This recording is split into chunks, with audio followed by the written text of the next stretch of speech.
अस्सलामु अलैकुम व रहमतुल्लाहि व बरकातुहू। अहमदुका अल्लाहुम्मा या मुजीब कुल्लि साइल वस्सलातु वस्सलामु अला मन हुवा अफदलुल वसाइल व अला आलिहि व अस्हाबिहि ज़विल फ़दाइल। अम्मा बअद फ़क़द क़ाल अल्लाहु तआला फ़ी कलामिहिल मजीद बिस्मिल्लाहिर रहमानिर रहीम इन्नद-दीन इंदल्लाहिल इस्लाम सदक़ल्लाहुल अलिय्युल अज़ीम व सदक़ रसूलुहुन नबिय्युल अमीनुल मकीनुल मतीनुल करीम बअदहु फ़िश्शान हबीबिहिल करीम इन्नल्लाह व मलाइकतहु युसल्लूना अलन नबी या अय्युहल्लज़ीना आमनू सल्लू अलैहि व सल्लिमू तस्लीमा। अल्लाहुम्मा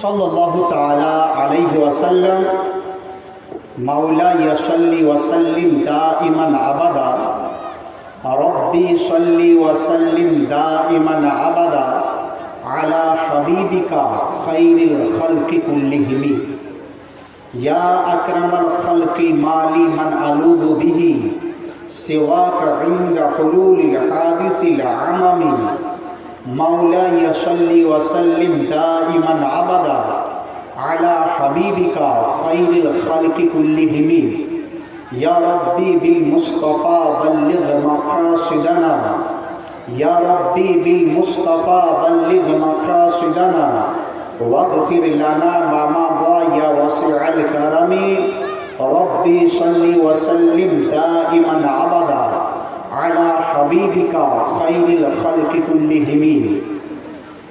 मोमिन वो है जो उनकी इज्जत पे मरे दिल से। मोमिन वो है जो उनकी इज्जत पे मरे दिल से, ताज़ीम भी करता है नजदीक मरे दिल से। वल्लाह वो सुन लेंगे फरियाद को पहुँचेंगे, वल्लाह वो सुन लेंगे फरियाद को पहुँचेंगे, इतना भी तो हो कोई जो आह करे दिल से। सुभान अल्लाह। Respected my audience, my friends, at first I would like to express some speech about our holy prophet, the prophet of universe, the prophet of Almighty Allah, the best prophet, the last prophet Muhammadur Rasulullah sallallahu ta'ala alayhi wasallam, peace be upon him. Request to listen my speech very carefully, and I deliver my speech in Bengali language inshallah ta'ala.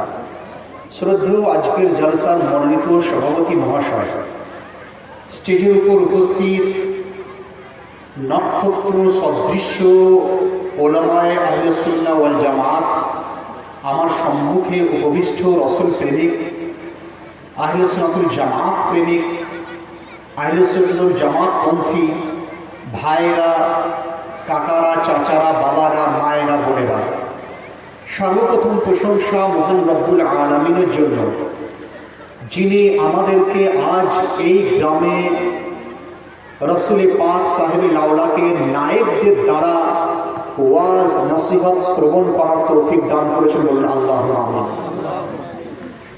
অতঃপর কোটি কোটি দুরূদ সালাম বর্ষিত হুজুরে আকরাম নূরে মুজাসসাম সৈয়দে আলম হাবিবে কিরদেগার নাইবে পরওয়ারদিগার মক্কার তাজদার মদিনার সরদার কুল কায়নাতের মালিক ও মুখতার নবী মুহাম্মদুর রাসূলুল্লাহ সাল্লাল্লাহু তাআলা আলাইহি ওয়াসাল্লাম, যিনি মুমিনের দিল ও জান, সারা বিশ্বের প্রাণ, সাহেবে কোরআন, সেই নবীর প্রতি আর একবার ভক্তি ভরে দরুদ শরীফের নজরানা পেশ করুন। চিৎকার করে জোর স্বরে ভক্তি ভরে সকলে পড়ুন আল্লাহুম্মা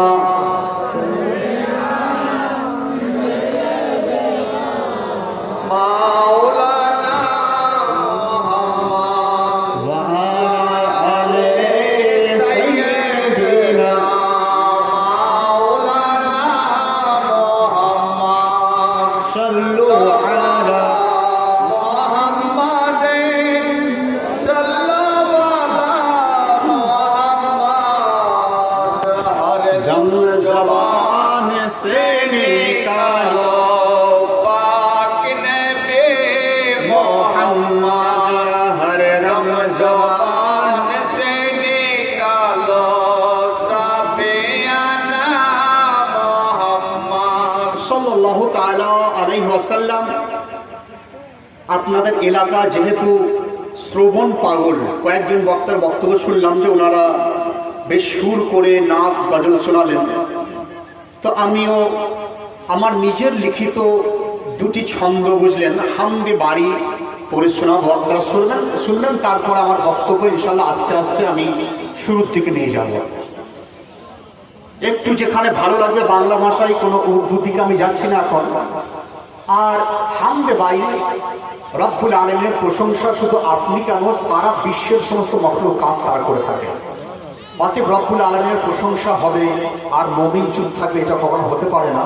সুবহানাল্লাহ আলহামদুলিল্লাহ বলবেন আর শোনার চেষ্টা করবেন, কারণ যে জলসার যে ধরনের স্টার্টিং পয়েন্ট হয় সেই স্টার্টিং পয়েন্ট দিয়ে আমি শুরু করার চেষ্টা করছি। বুঝলেন, হুকুমে যার ধরা চলে আল্লাহ আল্লাহ আল্লাহ আল্লাহ আল্লাহ আল্লাহ, হুকুমে যার ধরা চলে আল্লাহ আল্লাহ, প্রশংসায় সকলে বলে আল্লাহ আল্লাহ আল্লাহ আল্লাহ আল্লাহ আল্লাহ আল্লাহ আল্লাহ আল্লাহ আল্লাহ, দয়াই যার সৃষ্ট সব ধরা ও আসমান, গ্রহ তারা বৃষ্টি ধারা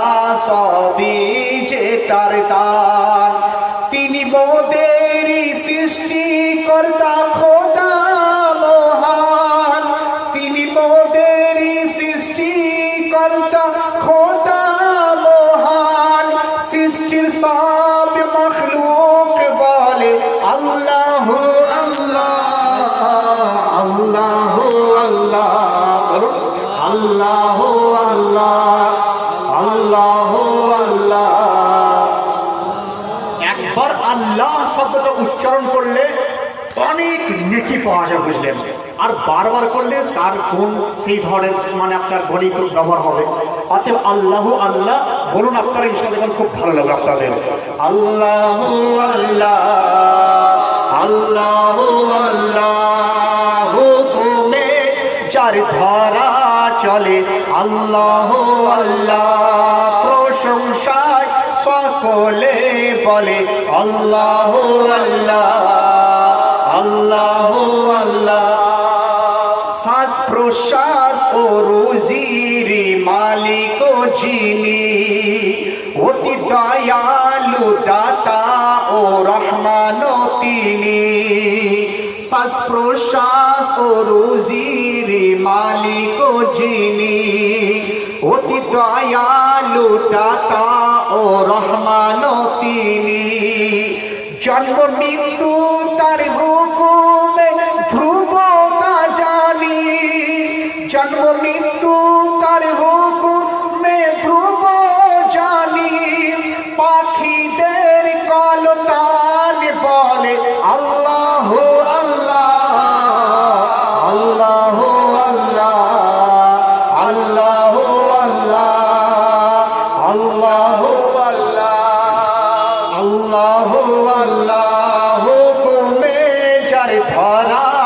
বলে আল্লাহ আল্লাহ, প্রশংসায় সকলে বলে আল্লাহ আল্লাহ আল্লাহ আল্লাহ। এরপর রব্বুল আলামিনের নাম কোথায় কোথায় গুঞ্জিত হয় দেখুন, সারা বিশ্বের সমস্ত জায়গাতেই রব্বুল আলামিনের নাম গুঞ্জিত হতে থাকে। পাখি আপনার কলতান তারাও আল্লাহ আল্লাহ বলে, বৃক্ষ লতা তারাও আল্লাহ আল্লাহ বলে, এমনকি কীট পতঙ্গ গ্রহ তারা গাছপালা নদী নালা সকলেই আল্লাহ আল্লাহ তারা বলে থাকে। সেই দিকে আমি উল্লেখ করে দেখুন, দৃষ্টি দিয়ে আমি এই শেরটা লিখেছি।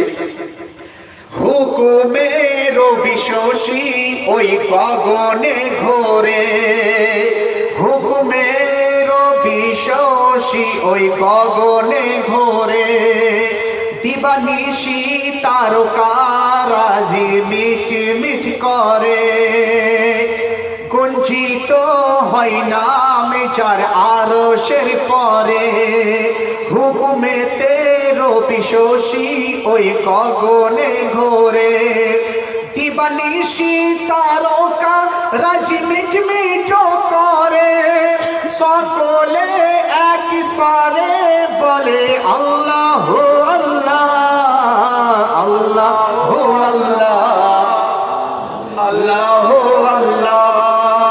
আল্লাহ আল্লাহ আল্লাহ। এরপর আমি একদম শেষের দিকে যাচ্ছি, বহু লম্বা রয়েছে বললেন, তো আমি শেষের দিকে একদম যাচ্ছি, শোনার চেষ্টা করুন।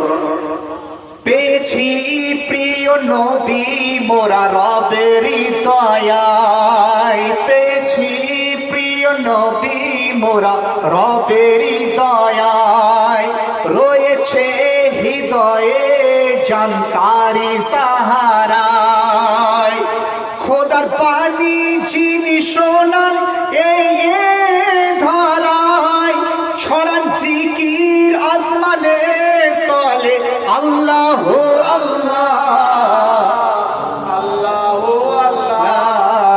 আল্লাহ আল্লাহ।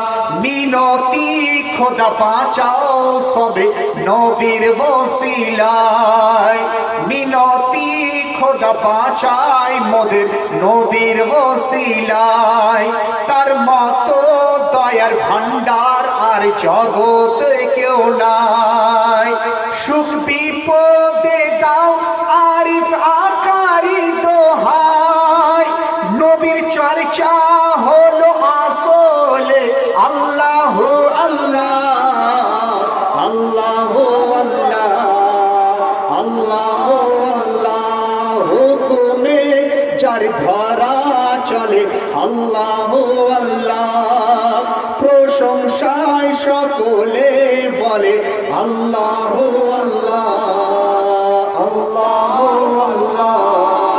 আল্লাহ আল্লাহ আল্লাহ আল্লাহ সাল্লি আলা সাইয়্যিদিনা মাওলানা মুহাম্মদ আলা আলিহি সাইয়্যিদিনা মাওলানা মুহাম্মদ সাল্লাল্লাহু তাআলা আলাইহি ওয়াসাল্লাম।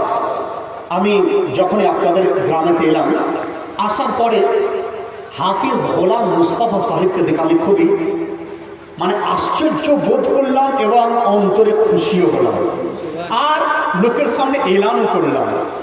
এলান কি করেছিলাম জানেন? স্টেজ রসুল পাক সাহেবের আওলাদ সাল্লাল্লাহু আলাইহি সাল্লামের জিকির যেখানে হয়, সেই মঞ্চ থেকে আপনাদের সম্মুখে আমি বলছি, আমি এইভাবে বললাম যে আমাদের মতো চোখ আওয়ালারা যে কাজ করতে পারেনি, গোলাম মুস্তাফার মতো একজন ছেলে সেই কাজটা করে রেখে দিয়েছে। আপনি বলেন মৌলানা সাহেব কেমন কথা? আমি বললাম গোলাম মুস্তাফা আজ এই গ্রামে জলসার আয়োজন করে এত বড় লকডাউনের পর সেখানে আপনার সোশ্যাল ডিস্টেন্সকে ওভারকাম করে, মাস্ক হাত ধৌত করা সমস্ত জিনিসকে ওভারকাম করে একটা জলসা করে এটা প্রমাণ করিয়ে দিল যে শোনো, লকডাউনের দ্বারা এয়ারপোর্ট বন্ধ হতে পারে, লকডাউনের দ্বারা আপনার রেলওয়ে স্টেশন বন্ধ হতে পারে, লকডাউনের দ্বারা বাস ট্রেন বন্ধ হতে পারে, কিন্তু লকডাউনের দ্বারা রসুল পাকের চর্চা বন্ধ করা যাবে না। সুবহানাল্লাহ, সুবহানাল্লাহ। রসুল্লাহর চর্চা কখনো আশিক বন্ধ করতে পারে না। তাই তো বরেলির তাজদার তিনি বলেন, খাক হো যায় আদু চলকর মগর হম তো রাজা দম মে জব তক দম है जिक्र उनका सुनाते हैं। সুবহানাল্লাহ, সুবহানাল্লাহ। কি বললেন? যে মুমিনের জান যতদিন ধক ধক করবে, একটা শ্বাস, একটা নিঃশ্বাস, একটা প্রশ্বাস যতক্ষণ থাকবে, তো সেই প্রশ্বাসকে যদি আপনার অন্তরের অন্তরস্থ যদি শোনা যায়, তাহলে মুমিনের ওই অন্তরটা সবসময় আল্লাহ এবং আল্লাহ রাসূলের জিকিরে সে মশগুল হয়ে যায়। তাহলে আপনারা বুঝতে পেরে গেলেন যে আপনার গোলাম মুস্তাফা তার গ্রামের লোককে নিয়ে এত বড় জলসার আয়োজন করেছে। আলহামদুলিল্লাহ, যেখানে 3 ভাগ মা বোন, 1 ভাগ মাত্র আমাদের ভাইয়েরা। আর এটা প্রমাণ করে দিয়েছেন যে আমরা লকডাউনের দ্বারা নিজেদের কোনো রকম নিজেদের ইমানকে দুর্বল করিনি, বরং বড় বড় বক্তাদেরকে নিয়েছে, হাফেজ বানি ইসরাইলকে নিয়েছে, আপনার মাওলানা সাহেবকে, বাবুর রহমান সাহেবকে নিয়েছে। এটা প্রমাণ করে দিয়েছেন যে আমরা নির্জনই হোক, গোপনই হোক, লকডাউনই হোক আর জনসম্মুখই হোক, গোলামে রসুল ছিলাম, আছি এবং ভবিষ্যতে থেকে যাব। তাহলে আপনারা বুঝতে পেরে গেলেন। আর জলসা মা বোনেরা আলহামদুলিল্লাহ আপনারা শুনছেন, শুনবেন, একটা জলসা মানুষের দিলের ইনকিলাব নিয়ে আসতে পারে। বেশক। How can it possible? প্রশ্ন করেন মাওলানা স্যার, একটা জলসা ইনকিলাব আনে কি করে? আমি বললাম হ্যাঁ, 2 থেকে 3 ঘন্টা 4 ঘন্টা সন্ধ্যা থেকে আপনারা শুনছেন। আচ্ছা আপনারা বলুন তো, যে এই যে জলসা শুনছেন এর মধ্যে আপনারা দেখেছেন তো ওলামায়ে কেরামকে আপনারা দেখছেন। সুবহানাল্লাহ। ওলামায়ে কেরামকে দেখা ইবাদতের কাজ। তাহলে বোঝা গেল চোখের দ্বারা ওলামায়ে কেরামকে দেখছেন, 4 ঘন্টা আপনারা চোখের নেকি আপনারা করছেন। সুবহানাল্লাহ। ডাক্তারখানা চলে যাওয়া হচ্ছে, চোখে একটু দৃষ্টিকোণ, ডাক্তার বলছেন যে আপনি সবুজ জিনিসের দিকে তাকিয়ে থাকুন। ডাক্তার মশাই, হোয়াট ইজ দ্য রিজন? এর মধ্যে কারণ কি রয়েছে? সবুজ কেন দেখবো? সবুজ লতা গৃহ গাছপালার দিকে তাকাবো কিসের জন্য? তো ডাক্তার বললো যে সবুজের সঙ্গে একটা সম্পর্ক রয়েছে চোখের আত্মার। সবুজ দেখলে তার চোখের দৃষ্টি প্রখর হতে শুরু হয়ে যায়। সুবহানাল্লাহ। সবুজের দিকে তাকালে চোখের মধ্যে আপনার দৃষ্টি কমজোর হয় না। তাহলে বোঝা গেল ডাক্তারের থিওরি একদিকে সবুজ দেখতে হবে। আজ আপনাদেরকে সেই থিওরি দিতে যাই যে কোন দিকে তাকিয়ে থাকলে আমাদের দিল কোনোদিন মুর্দা হবে না, বেশক। কাকে দেখলে আমাদের দিল জিন্দা থেকে যাবে। আপনি বলেন মাওলানা সাহেব, একটু আগে শুনলাম দলিল বক্তা দলিল দিয়ে যারা, বললাম হ্যাঁ, দলিল আমি তার দলিল দেব, তারই দলিল দেবো, কোনো মাস্টার, ডাক্তার, ব্যারিস্টার, উকিলের দলিল নয়। হ্যাঁ, মাস্টারের মাস্টার নবী মুস্তাফার দলিল আমি দেব। সুবহানাল্লাহ, সুবহানাল্লাহ। ডাক্তারের ডাক্তার নবী মুস্তাফার কথা আপনাদেরকে বলবো, উকিলের উকিল, ব্যারিস্টারের ব্যারিস্টার, নবী মুস্তাফার দরবারের কথা আপনাদেরকে শোনাবো। যে মুস্তাফার হাতে আমাদের মতো নগণ্য লোকের আপনার গলার দড়ি যার হাতের মধ্যে রয়েছে, যে মুস্তাফার গোলাম আমরা, সেই মুস্তাফা কি বলছেন জানেন? রাসূলে পাক তিনি বলেন, আল উলামা ওয়ারাসাতুল আম্বিয়া, ওলামায়ে কেরাম তারা আম্বিয়াদের ওয়ারিস। হে এলাকার লোকেরা শোনো, যদি তোমাদের মনে হয় যে কোনো আম্বিয়ার সঙ্গে সাক্ষাৎ করব, আম্বিয়ার দরজা তো বন্ধ হয়ে গেছে, নবীদের দরজা তো বন্ধ, যাব কোথায়? দেখুন, দুধের স্বাদ ঘোলে মিটানো যেতে পারে। ইয়া রাসূলুল্লাহ, আম্বিয়াদের দরজা তো বন্ধ, আপনি চল শেষ নবী, আপনার পরে কোনো নবী আসবে না। ইয়া রাসূলুল্লাহ, হাবিবাল্লাহ, আপনি বলে দেন যে কাদেরকে দেখার পর আমাদের অন্তরের তৃপ্তিকে মেটাবো, কাদেরকে দেখার পর আমাদের যে ব্যাটারি ডিসচার্জ হয়ে গেছে তাকে আবার চার্জ ফুল করতে পারবো, এমন কাদেরকে দেখবো দেখার পর আমাদের আত্মার মধ্যে প্রাণের সঞ্চার ঘটে যাবে, এমন কাকে দেখবো যাকে দেখার পর আমাদের ধুলো মনগুলোর মধ্যে আবার প্রাণের সঞ্চার হয়ে যাবে।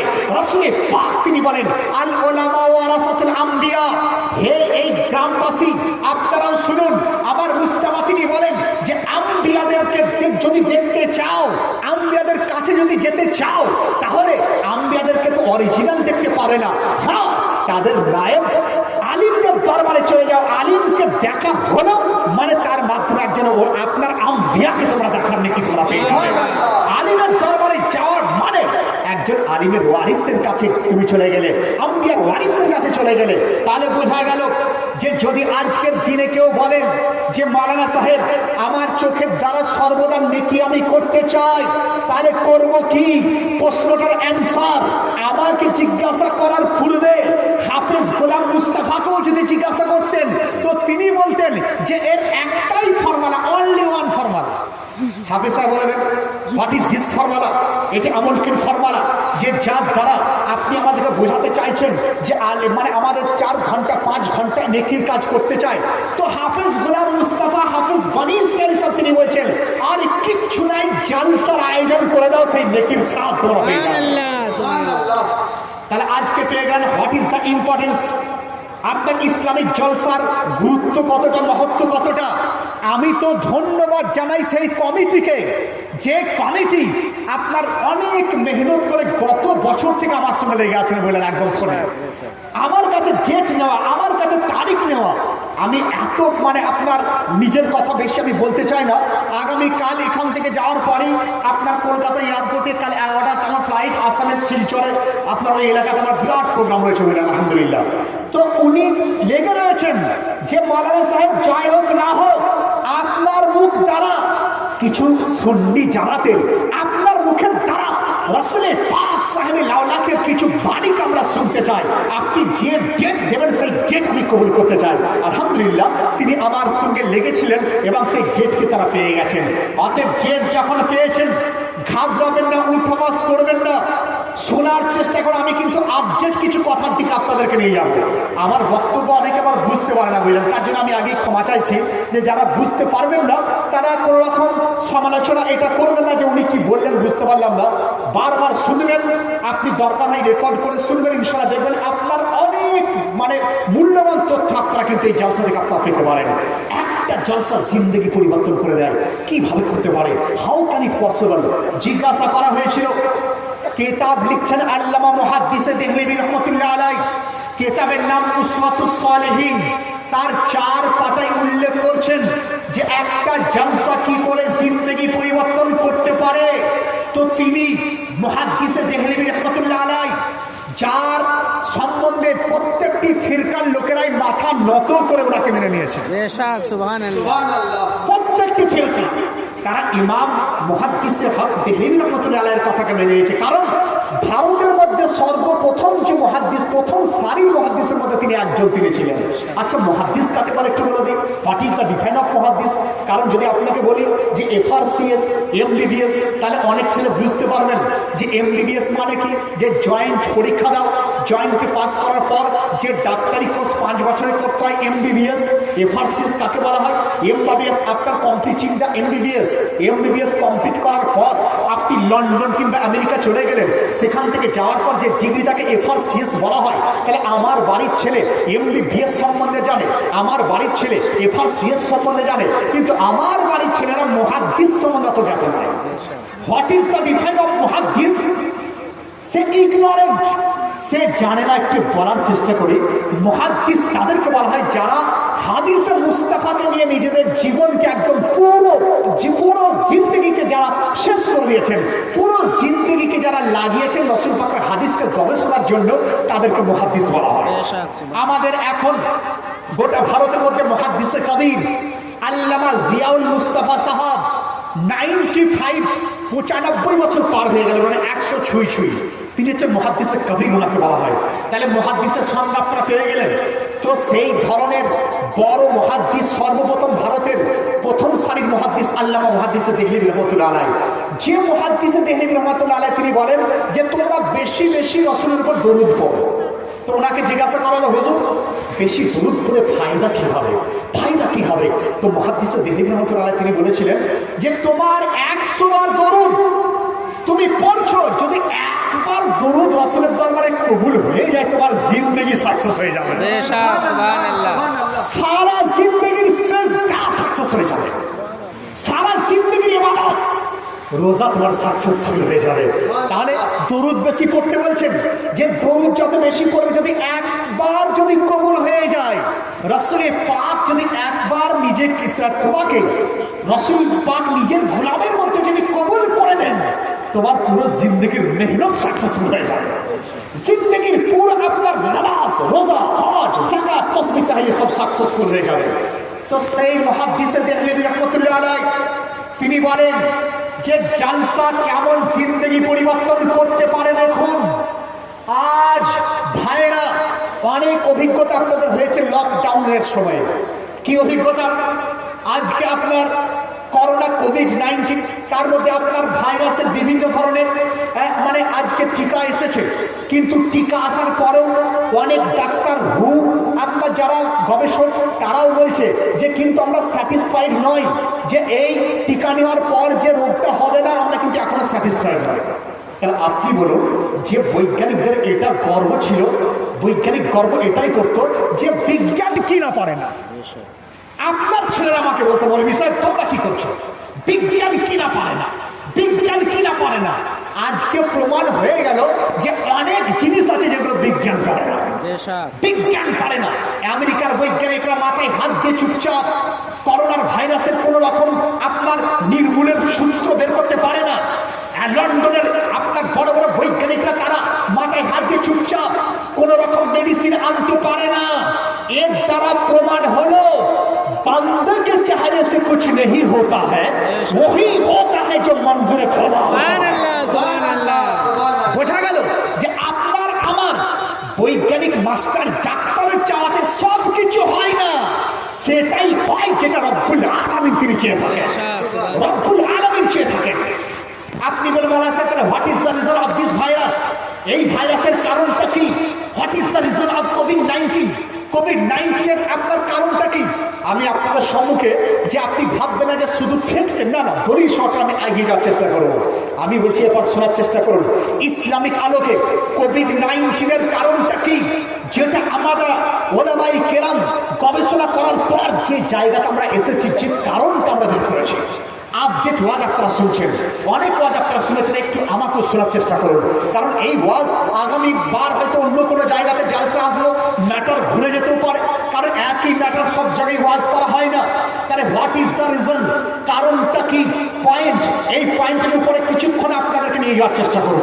যদি দেখি যে আপনারা বুঝতে পারছেন আলহামদুলিল্লাহ, আর যদি দেখেন বুঝতে পারছেন না অন্য সাবজেক্টে আমি আবার চলে আসার চেষ্টা করব। What is the reason of COVID-19, COVID-19 এর কারণটা কি, ওলামায়ে কেরামের মত কি, ওলামায়ে কেরাম কি বলতে চেয়েছেন, বোঝার চেষ্টা করুন। দেখুন রব্বুল আলামিন তিনি মেহেরবান, তিনি খালিক, তিনি মালিক, এতে কোনো সন্দেহ নাই, এতে কোনো ডাউটও নাই। আর যদি ডাউট করে সে মুসলমান থাকতেই পারে না। রব্বুল আলামিন আমাদের সৃষ্টিকর্তা, রব্বুল আলামিন আমাদের খালিক, আমরা একমাত্র আল্লাহর ইবাদত করি, আল্লাহর ইবাদত করি। আচ্ছা বলুন রব্বুল আলামিন কত মেহেরবান রুজির মালিক। দেখুন রব্বুল আলামিন আমাদেরকে মানুষের জন্য, অনলি ফর ম্যান, মানুষের জন্য খাবার দিয়েছেন। খাবারের মধ্যে অনেক ভ্যারাইটিস। খাবারের মধ্যে দেখুন পশ্চিমবঙ্গের লোকেরা চাল মানে ভাত খেতে ভালোবাসে, উত্তরপ্রদেশের লোকেরা রুটি খেতে ভালোবাসে। আমি 2 বছর ইজিপ্টে ছিলাম, ইজিপ্টের লোকেরা তারা ফুল খেতে ভালোবাসে। ফুল মানে আপনার এইদিকে চানা, ওইদিকে লেবু, ওইদিকে ডাল, ওইদিকে বাসমতি চাল, সব মিলে একটা খাবার তৈরি করে একটা ফুল বলা হয়, ফুল খেতে ভালোবাসে। আফগানিস্তানে চলে যান, তাহলে রুমাল রুটি খেতে ভালোবাসে। রুটির মধ্যেও আবার অন্যান্য কিসিম। উত্তরপ্রদেশের মানুষেরা মোটা রুটি, তারপরে পাঞ্জাবের মানুষেরা একটু পাতলা রুটি, পাকিস্তানের লোকেরা পাতলা রুটি, আবার আফগানিস্তানে যখন যাবেন বড় রুমাল রুটি খেতে পছন্দ করে। তাহলে বুঝুন যে রুটির মধ্যেও কত রকম কিসিম রয়েছে। আবার ওই রুটি তৈরি হয় তার মধ্যেও অনেক ভ্যারাইটিস। কোন রুটি গম থেকে তৈরি করা হয়, কোন রুটি জব থেকে তৈরি করা হয়। আবার আটার মধ্যেও অনেক ভ্যারাইটিস, কোথাও গমের আটা, কোথাও ময়দার আটা, কোথাও চালের আটা। তাহলে বোঝা গেল সমস্ত কিছু মানুষের জন্য। চাল আমরা খাই, গম আমরা খাই, জব আমরা খাই, শুধু মানুষের জন্য আল্লাহ দিয়েছেন। আবার আপনি ভাত খাচ্ছেন, উই আর বাঙালিজ, আমরা বাঙালি, তো ভাত খাচ্ছি, ভাতের মধ্যেও দেখুন অনেক ভ্যারাইটিজের চাল। কোথাও বাসমতি চাল ব্যবহার করা হয়, কোথাও আপনার খাসা চাল ব্যবহার করা হয়, কোথাও আপনার মিনিকেট চাল ব্যবহার করা হয়, কোথাও মোটা চাল ব্যবহার করা হয়। তাহলে কার জন্য? Only for man.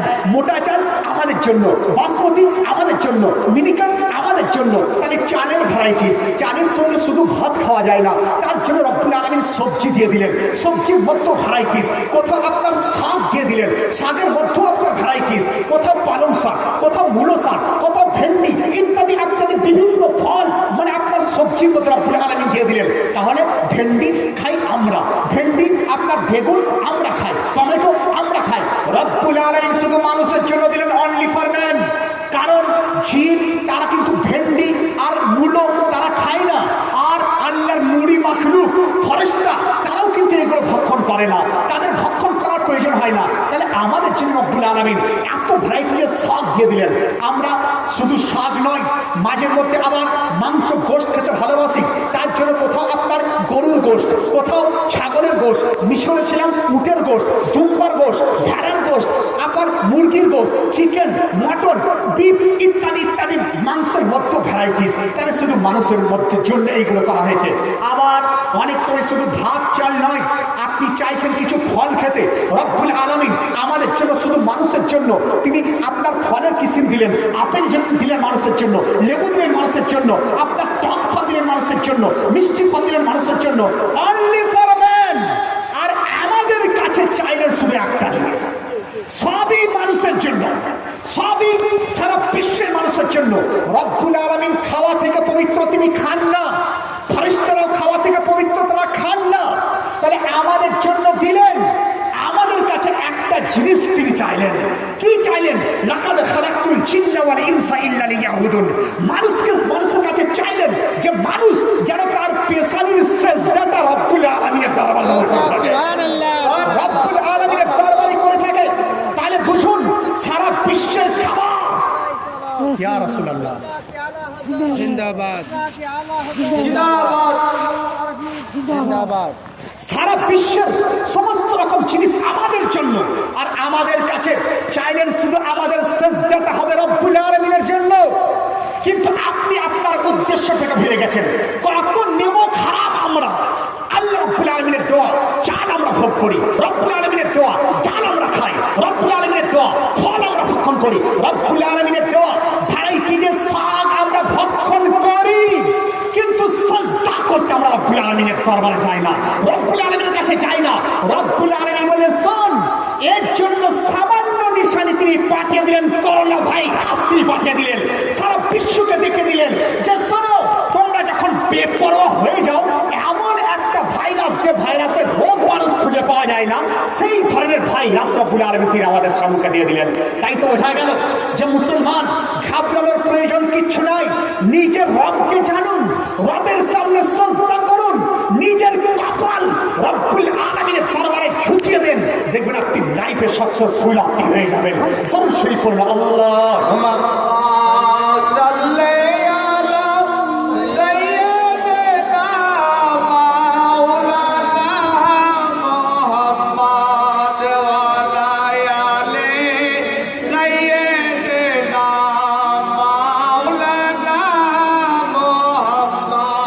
صلوا على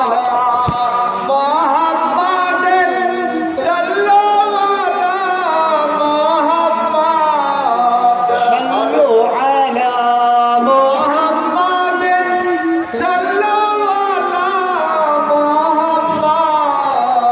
हरदम ज़बान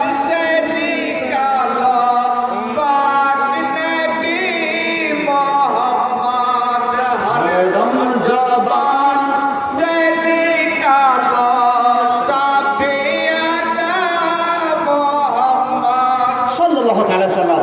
তাহলে শোনার চেষ্টা করুন, বোঝার চেষ্টা করুন। আলহামদুলিল্লাহ, দেখবেন যে আপনাদের মনের মধ্যে যদি আপনি জানতে পারেন আর বুঝতে পারেন, তাহলে আমি জানবো যে আমার এখানে আসা সাকসেসফুল হয়ে গেছে। 1 বছর থেকে লেগে থাকা হযরত হাফিজ সাহেবের মেহনত সাকসেসফুল আপনার হয়ে গেছে। যে কমিটিরা জলসার আয়োজন করেছেন তারাও সাকসেস হয়ে গেছে। তাহলে রব্বুল আলামিন আমাদের কাছে চান যে আমাদের সিজদা হবে একমাত্র তার জন্য। আমরা হচ্ছে মুসলমান, আমরা মুসলমান তো। যদি আমি জিজ্ঞাসা করি মুসলমান কাকে বলা হয়, what is the define of Muslim, তা আমি জানি যে আমার সামনে বসে যারা রয়েছেন অধিকাংশ মানুষ তারা মুসলমানের সংজ্ঞা দিতে পারবে না। মুসলমান কাকে বলে সংজ্ঞা আপনারা দিতে পারবেন না। মুসলমান তার সংজ্ঞা যদি দিতে চাওয়া যায় অনেক লম্বা হয়ে যেতে পারে।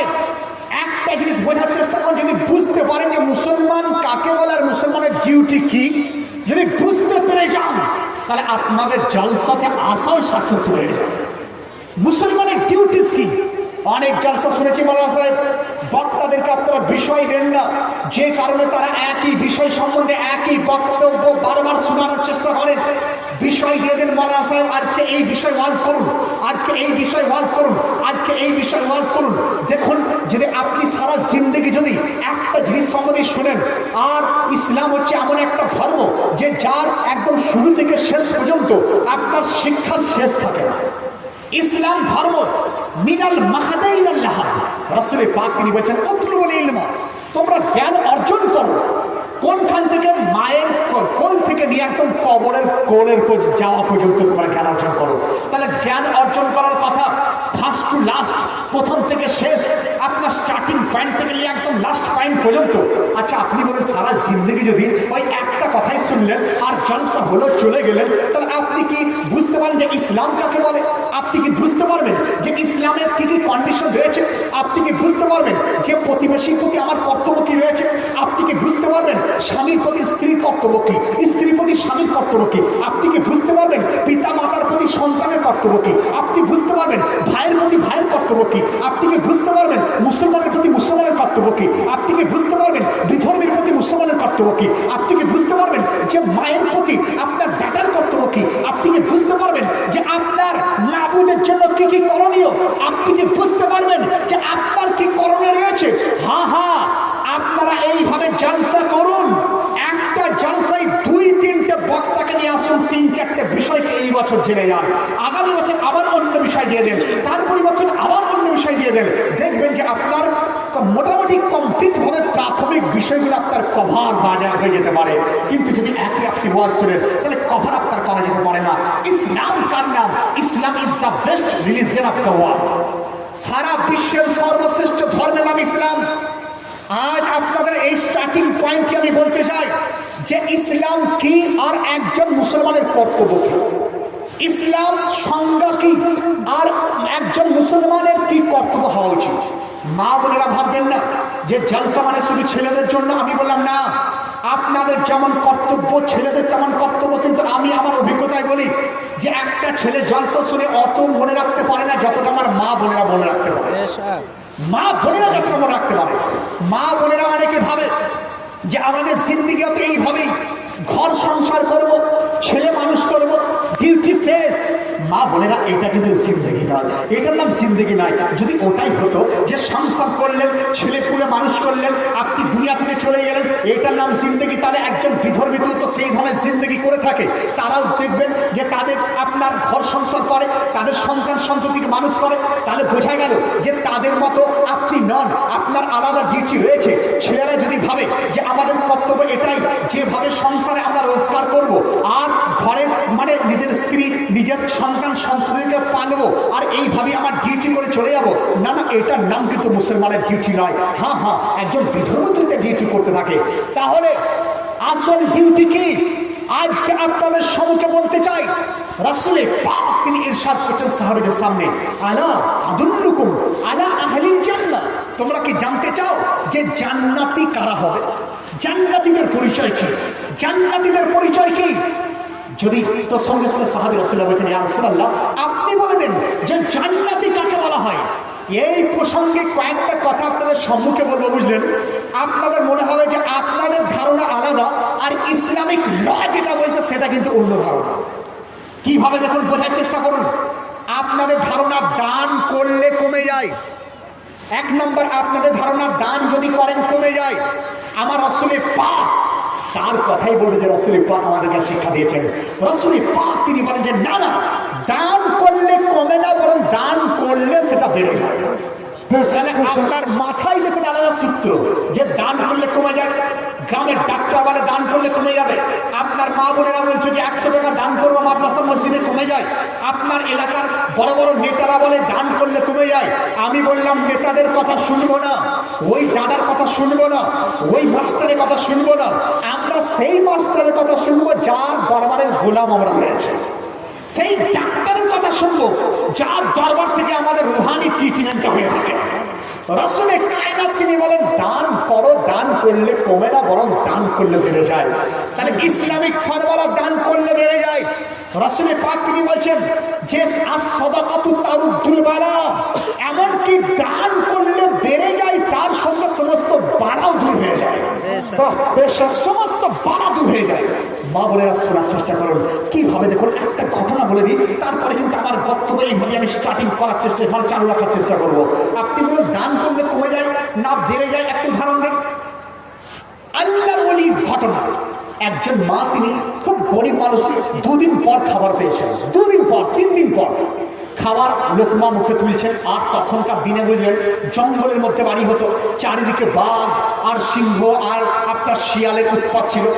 তো ওই মা তার ছেলেকে মানে অত লক্ষ্য করেননি, তিনি কি করেছেন এইভাবে এক লোকমা তুলতে যাচ্ছেন, হঠাৎ একটা ভিখারি বাইরে চলে এসেছে, আসার পর দরজায় আওয়াজ দিচ্ছে, আওয়াজ দিয়ে বলছেন বেটি কিছু থাকলে খাবার আমাকে দাও, খাবার আমাকে দাও। তো মা করলেন কি, আমি সেই মায়ের কথা বলতে চাই। একজন জান্নাতি মায়ের পরিচয় কেমন হতে পারে এই উদাহরণটা দ্বারা আপনি বুঝতে পারবেন। তো ওই মা করলেন কি, নিজে লোকমা মুখে না তুলে থালাতে আবার রেখে দিয়ে পুরো থাল তিনি ওই ভিখারির হাতে সমর্পণ করে দিলেন। as-সাদাকাতু তারুদ্দুল বালা, দান আপনার বালাকে দূর করে দেয়। রাসূল পাকের ফরমালা, this is the formula of our holy prophet. কোন দুনিয়ার মাস্টার ডাক্তার নয়, যার জ্ঞানকে নিয়ে দুনিয়ার মানুষ চলে সেই মাস্টারের কথা আমি বলছি। যার জ্ঞানের চর্চা সারা বিশ্বের প্রত্যেকটি মানুষ করতে শুরু করেছে সেই মুস্তাফার কথা বলছি। রাসূল পাক সাহেবের আলাক কে মুখ দ্বারা কিংবা হাদিসের কথা আল্লাহর ওলি ওই মহিলা তিনি করলেন কি, নিজের লোকমাকে না তুলে থালাকে তিনি পেশ করে দিচ্ছেন। তো থালাকে নিয়ে যখনই ওই ভিখারি খাবার খেলো, থালাকে রিটার্ন করে দিল। 2 দিন নয়, তার পরের দিনের ঘটনা, পরের দিনের ঘটনা, ওই মহিলার বাচ্চা একটা ছেলে, ছোট ছেলে 4-5 বছরে খেলতে বেরিয়েছে, হঠাৎ বাঘ করেছে কি বন থেকে বেরিয়ে তাকে মুখে করে নিয়ে দৌড়তে শুরু করেছে। মা এমন মা ছিলেন পরেশগারিনী, আপনার আমার বাড়ির মতো বেপরদা মা তিনি ছিলেন না। আমার আপনার বাড়ির বোনেদের মতো আপনার নামাজি বেহায়া মা বোন তিনি ছিলেন না। সেই মা করলেন কি, তিনি আল্লাহর দরবারে হাত তুলে দিলেন, হে আল্লাহ তুমি হেফাজত করো, হে আল্লাহ তুমি হেফাজত করো। যখনই বলা রব্বুল আলামিন একজন ফেরেশতাকে অর্ডার দিলেন, হে ফেরেশতা যাও সহি সালামতে বাঘের মুখ থেকে সন্তানকে নিয়ে তার মায়ের কাছে ফিরিয়ে দাও।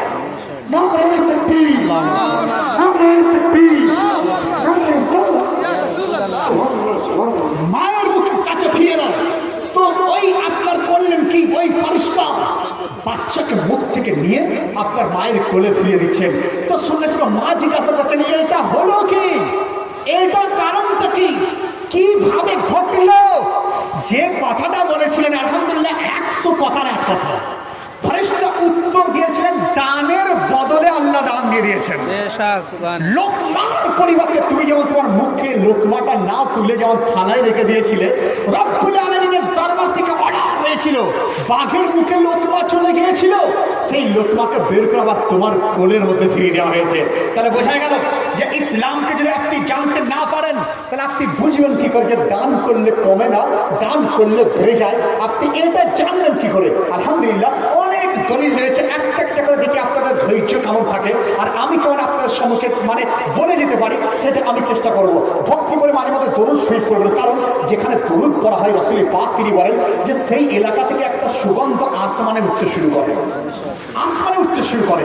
তো আসমানে ফেরেশতারা জিজ্ঞাসা করে যে এটা কোথাকার সুগন্ধ?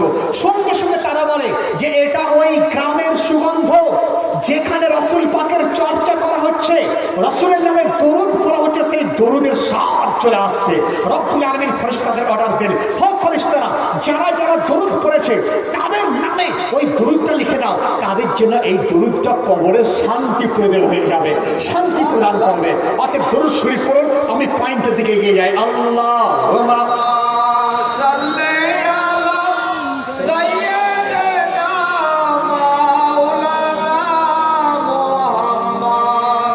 وعلى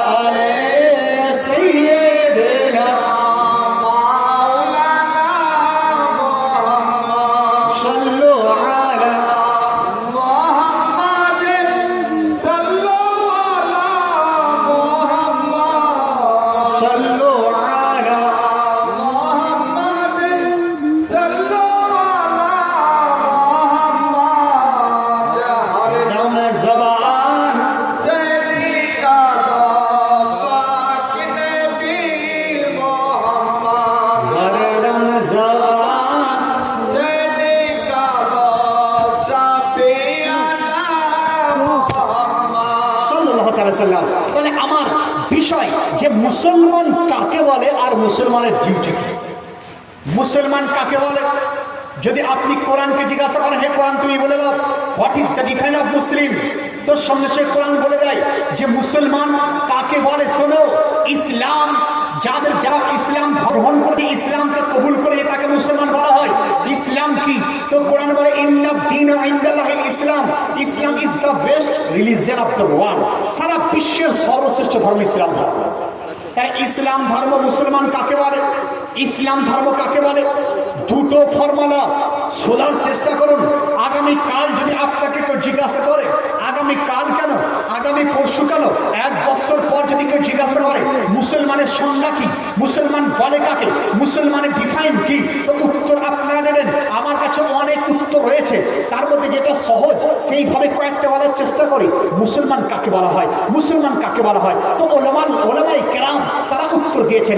রাসূল পাক সাহেবের আলাক তিনি বলছেন যে আল ইসলাম বিদউন সাবউনা শুরাতুন ফাফদালুহা কাউলু লা ইলাহা ইল্লাল্লাহ ওয়া আদলুহা ইমাতাতুল আযা আনিত তারিক আও কামা ক্বালা রাসূলুল্লাহ সাল্লাল্লাহু আলাইহি ওয়াসাল্লাম। রাসূল পাক তিনি এটা বলছেন যে ইসলামের অনেক শাখ রয়েছে, অনেক শাখা রয়েছে, অনেক পোশাকা রয়েছে। তার মধ্যে সবচেয়ে উত্তম এটাই যে কালমা তাইয়্যিবা বলা, লা ইলাহা ইল্লাল্লাহ মুহাম্মাদুর রাসূলুল্লাহ সাল্লাল্লাহু আলাইহি সাল্লাম। আর দ্বিতীয় যেটা ইমাতাতুল আযা আনিত তারিক, রাস্তা থেকে কোনো কাঁটাকে, রাস্তা থেকে কোনো পাথরকে উঠিয়ে দেওয়া, এটাও হচ্ছে ঈমানের মধ্যে, অঙ্গের মধ্যে রয়েছে। তাহলে ঈমানের অঙ্গের মধ্যে রাস্তা থেকে কাঁটা উঠিয়ে দেওয়া, রাস্তা থেকে পাথর উঠিয়ে দেওয়া। দেখুন আজ বিধর্মীরাও পর্যন্ত এটা মানতে বাধ্য হয়ে গেছে।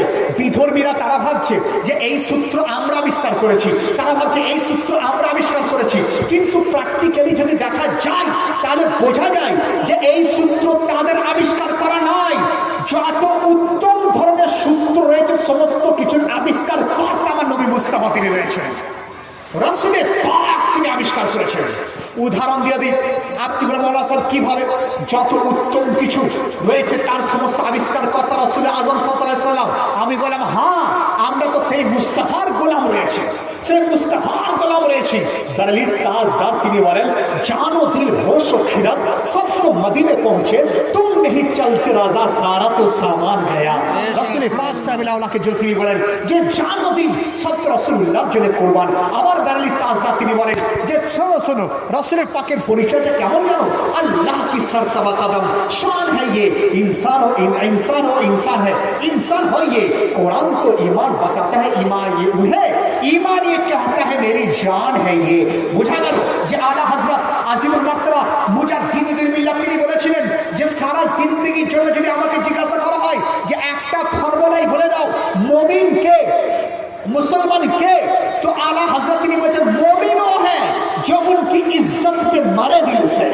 मोमिन ताकि बल है जे रसूलुल्लाहर इज्जत निजेर जान के कुर्बान कर दे, निजेर जान के रसूलुल्लाहर मोहब्बते कुर्बान যারা করে তারাই মুসলমান। তাহলে আজকে আপনি বুকে হাত দিয়ে বলুন যে রাসূল পাকের আশিক আপনি হতে পেরেছেন কিনা? দলিল তাজদার তিনি বলেন যে মুমিন ও है जो उनकी इज्जत पे मारे दिल से। মুমিন তারা যারা নিজেদেরকে রাসূল পাকের প্রেমে কুরবান করে দেন, কুরবান করে দেয়। তাহলে মুসলমানের পরিচয় আপনি পাচ্ছেন যে মুসলমান তাদেরকে বলা হয় যারা রাসূল পাকের প্রেম, রাসূল পাকের মহব্বত, রাসূল পাকের ভালোবাসা নিজের অন্তরে রেখে দেয়, তাকেই মুসলমান বলা হয়। আবার রাসূল পাক তিনি বলছেন, অপরদিকে তিনি উত্তর দিয়ে দিচ্ছেন যেটা আমাদের আব্দুর রহমান ভাই তিনি কিছুটা বলার চেষ্টা করলেন যে বাতিল কারা, নজদি কারা, আপনার বাতিল ফিরকা কারা। তিনি বলছেন তাজিম भी करता है नजदी मगर मरे दिल से। কিন্তু নজদি তারা রাসূল পাকের চর্চা হয়তো করে, রাসূল পাকের নাম হয়তো নেয়, রাসূল পাকের কথা হয়তো বলে, কিন্তু মরে দিল সে, তাদের মুর্দা দিল রয়েছে, তাদের সেই মুর্দা দিলে কোনো কাজ নাই, কাজ কিছু নাই। তাহলে রাসূল পাকের চর্চা সারা বিশ্ব হবে। রব্বুল আলামিন তিনি বলেন ওয়া রাফা'না লাকা যিকরা, হে মুস্তাফা আপনার শান, আপনার মান, আপনার ইজ্জতকে আমি এত বাড়িয়েছি যে যেখানে আমার চর্চা, সেখানে আপনার চর্চা হবে, যেখানে আমার জিকির সেখানে তোমার জিকির হবে, যেখানে আমার গুণগান সেখানে তোমার গুণগান হবে। রব্বুল আলামিন তিনি ইরশাদ করে দিলেন, হে মুস্তাফা, হে মুস্তাফা, শোনো শোনো। কিতাবের নাম জামিউস সাগীর, লেখক আল্লামা জালালউদ্দিন সিয়ুতী আলাইহির রহমাত। তিনি উল্লেখ করছেন যে রাসূল পাকের চর্চাকে রব্বুল আলামিন কত বাড়িয়েছেন, রব্বুল আলামিন কত বাড়িয়েছেন। তো জিবরাইল আলাইহিস সালাম তিনি বলেন যে রব্বুল আলামিন তিনি ইরশাদ করেন, ইযা যুকিরতু যুকিরতা মাইয়া, হে মুস্তাফা, যেখানে যেখানে আমার জিকির হবে সেখানে সেখানে তোমার জিকিরটাও হয়ে যাবে। যেখানে আল্লাহর জিকির সেখানে ওই মুস্তাফার জিকির। এরপর দেখে নেই কোথায় কোথায় আল্লাহর জিকির। আমার মতো অধম নুরুল আরেফিন আমি তো আপনার বলতে পারি না বা আমার পক্ষে বলা সম্ভব নয় কোথায় কোথায় আল্লাহর জিকির আর কোথায় কোথায় নবী মুস্তাফার জিকির। কিন্তু এটুকু বলতে পারি যে রব্বুল আলামিনের সৃষ্ট যত জগৎ রয়েছে সমস্ত জগতে আল্লাহর জিকির রয়েছে। তাহলে ফর্মুলা পেয়ে গেলাম যে সমস্ত জগতে আল্লাহর জিকির যেমন রয়েছে সমস্ত জগতে নবী মুস্তাফার জিকির রয়েছে। সমস্ত জগতে মুস্তাফার জিকির। বরেলি তাজদার তিনি বলেন, আরশ পে তাজা ছেড়ছাড়, ফরশ পে তুরফা ধুমধাম, কান জিধার লাগাইয়ে তেরে হি রাস্তান হ্যায়। হে মুস্তাফা, ইয়া রাসূলুল্লাহ, যেদিকে কান লাগায় আপনার জিকির জানা হচ্ছে, যেদিকে চোখ লাগায় আপনার জিকির জানা হচ্ছে, যেদিকে দিল লাগায় আপনার জিকির হচ্ছে। হ্যাঁ হ্যাঁ, কোরআনের পাড়ায় পাড়ায় আপনার জিকির, আল্লাহর জিকিরের পরে পরে আপনার জিকির, হাদিসের পাতায় পাতায় আপনার জিকিরের পরে পরে তোমার জিকির, আপনার মুমিনের জবানে আল্লাহর জিকিরের পরে পরে তোমার জিকির, নামাজের মধ্যে আল্লাহর জিকিরের পরে পরে নবী মুস্তাফার জিকির। আবার কোথাও কোথাও আল্লাহর জিকিরের সঙ্গে নবী মুস্তাফার জিকিরকে করে দেওয়া হয়েছে। আল্লাহর জিকির যেখানে নবী মুস্তাফার জিকির সেখানে। এখান থেকে আমি পয়েন্টটা ক্লোজ করছি, কারণ আমি যে জায়গায় পৌঁছাতে যাচ্ছি আমার বিষয় মুসলমান কাকে বলে, মুসলমানের ডিউটি কি, এই জায়গা থেকে পেলেন যে যেখানে আল্লাহর জিকির সেখানে নবী মুস্তাফার জিকির। তাহলে এটা আপনি বলুন, আমি প্রমাণ করেছি যে সারা বিশ্বের যত মাখলুক সমস্ত মাখলুকের জবানে আল্লাহর জিকির রয়েছে। তাহলে বোঝা গেল যে আল্লাহর জিকির যেখানে নবী মুস্তাফার জিকির সেখানে। বোঝা গেল সমস্ত মাখলুকের জবানে নবী মুস্তাফার জিকির রয়েছে। প্রশ্ন হতে পারে মাওলানা সাহেব, বিধর্মী যারা ভারতের প্রাইম মিনিস্টার আমেরিকার বাইডেনের মুখে বা আপনার ট্রাম্পের মুখে বা আপনার অন্যান্য হুজ যে আপনার সেখানকার কর্মকর্তা তাদের মুখেও কি নবী মুস্তাফার জিকির? আমি বললাম তারা তো তাদের মধ্যে নেটওয়ার্কই নাই, তো ফোন ধরে কি করে? নেটওয়ার্ক নাই, ব্যাটারি দাম না, ব্যাটারি নাই, ইমানি পাওয়ার তাদের কাছে থাকা প্রয়োজন রয়েছে। তো পাওয়ার ফেল, সবই ফেল, পাওয়ার ফেল। নেটওয়ার্ক নাই, মোবাইল যত দামি হোক যদি তার মধ্যে নেটওয়ার্ক না আসে, সিম যদি কার্ড যদি আপনি না ভরেন, তাহলে আপনার অ্যাপেল কোম্পানির মোবাইল 70-80 হাজার টাকা কিছু কাজ আসে না। আর যদি সিম কার্ড সঠিক থাকে তাহলে আপনার ওই 300 টাকা দামি ওই ধীরুভাই আম্বানির ছেলের মোবাইল তাতেও আপনার কাজ চলে আসে।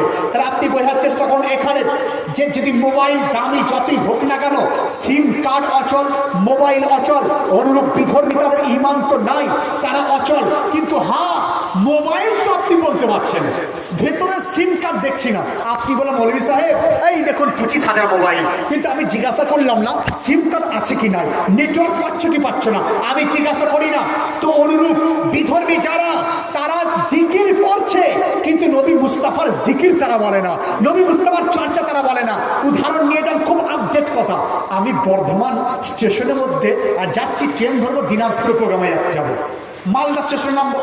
তো বর্ধমান 2 নম্বর স্টেশনে আপনার ট্রেন দিয়েছে, অনেকেই গেছেন 2 নম্বরে, মানে 1 নম্বর থেকে আমাকে ওভারব্রিজ আপনি যে ওপরে 2 নম্বর নামতে হবে। তো আমি স্টেশনে উঠছি, প্রত্যেকটা সিরিজ স্টেপে লেখা আছে যে cleanness is the medicine of all diseases. Cleanness is the medicine of all diseases. Cleanness, পরিচ্ছন্নতা, ইজ দ্য মেডিসিন, হচ্ছে মহাঔষধ, অফ অল ডিজিজেস, সমস্ত রোগের ওষুধ হচ্ছে পরিচ্ছন্নতা। তাহলে বোঝা গেল সমস্ত রোগের ওষুধ পরিচ্ছন্নতা। কার কথা? আপনি বলেন ভারতের প্রাইম মিনিস্টার, আমি বলেন রং আইডিয়া, বাইডেনের রং আইডিয়া।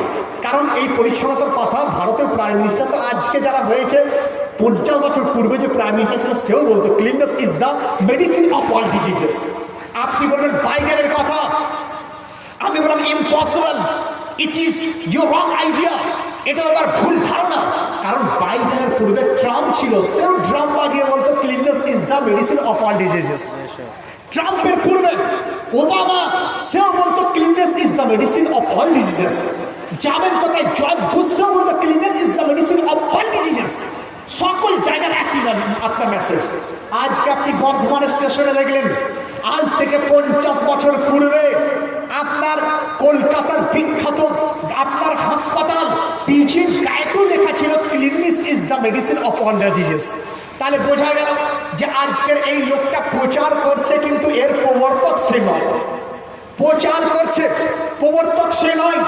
আজকের নেতারা প্রচার করছে, প্রবর্তক তারা নয়। বাইডেন প্রচার করছে, প্রবর্তক সে নয়। আপনার ট্রাম্প প্রচার করছে, প্রবর্তক সে নয়। মোদি প্রচার করছে, আপনার প্রবর্তক সে নয়। তাহলে প্রবর্তককে একটু ছানবিন করে দেখা প্রয়োজন রয়েছে।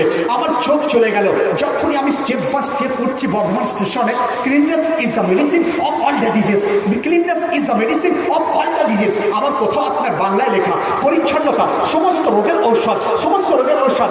আমার চোখ কোন নেতার দরবারে গেল না, বরং যার দরবারের খয়রাত পাওয়ার পর নেতারা নেতা হয়েছে মুস্তাফার দরবারে চলে গেল, রাসূল পাকের দরবারে চলে গেল।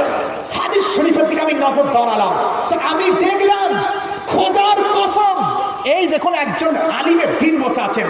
ইনি মিশর জামে আজহার যাওয়ার জন্য ফর্ম ফিল আপ করে দিয়েছেন। আমার কাছে আলহামদুলিল্লাহ থাকেন, আমার বন্ধু বলতে পারেন আর মানে সহপাঠী বলতে পারেন। যাই হোক আলহামদুলিল্লাহ, আমি ওনাকেও বলেছি বা উনিও জানেন, উনিও করেছেন। আর আমাদের বাবু রহমান সাহেব এবং অনেক ওলামা ইকরাম রয়েছেন, মাশাআল্লাহ। ভালো আছেন আপনি? ওলামা ইকরাম রয়েছেন, আরও ওলামা ইকরামে ভরপুর। তো তারাও জানেন বুখারী শরীফ, মিশকাত শরীফ, তিরমিজি শরীফ, আবু দাউদ শরীফ, নিসাই শরীফ, যে কোনো হাদিস উঠিয়ে দেখুন, যে যে হাদিসের মধ্যে কিতাবুত তাহারাত রয়েছে।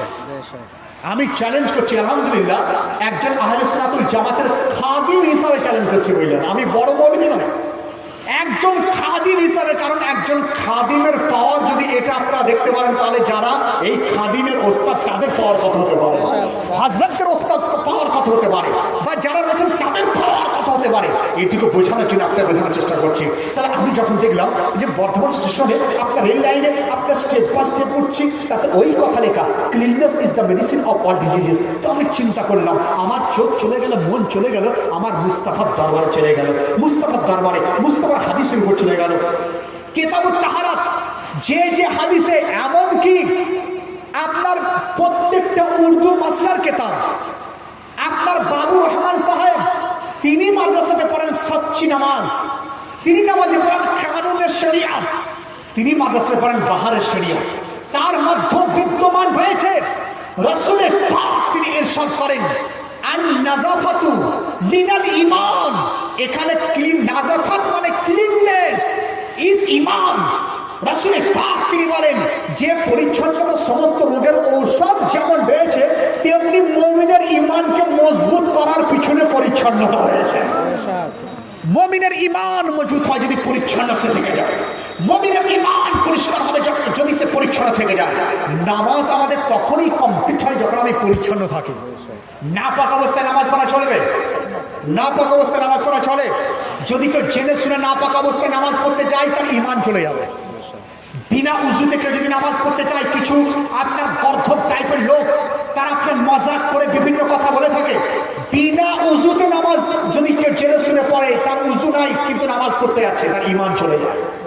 তাহলে ইসলাম আপনার এমন একটা, দেখুন আজকে তো রেলওয়ে স্টেশনের গায়ে লেখা, আমার রাসূলের পাক 1400 বছর পূর্বে তিনি বলেছিলেন যে শোনো, পরিচ্ছন্নতা যে এমন একটা জিনিস, বিনা পরিচ্ছন্ন যদি সে থাকে, অর্থাৎ যদি নাপাক সে থাকে, তাহলে তার জন্য তো নামাজও আল্লাহ কবুল করেন না, এমন তার ঈমান চলে যায়। তাহলে বোঝা গেল আজকে নেতাদের মুখ মাত্র, তারা এই কথার প্রচারক, আসল প্রবর্তক আমার নবী মুস্তাফা তিনি রয়েছেন। প্রবর্তক নবী মুস্তাফা। একটা পয়েন্ট পেয়ে গেলেন, এই ধরনের কয়েকটা পয়েন্ট যদি আপনাদের বলতে শুরু করি, আলহামদুলিল্লাহ আমার কাছে এত আপডেট পয়েন্ট যে আপনাদের ধৈর্য হারাপ করা হয়ে যাবে। ধৈর্য হারাপ করতে চাই না। সেকেন্ড পয়েন্টের পূর্বে আর একবার ভক্তি করে দরুদ শরীফ পড়ুন। 2 নম্বর পয়েন্ট আমি চলে যাই। আল্লাহুম্মা, আমি বুঝছিলাম। আচ্ছা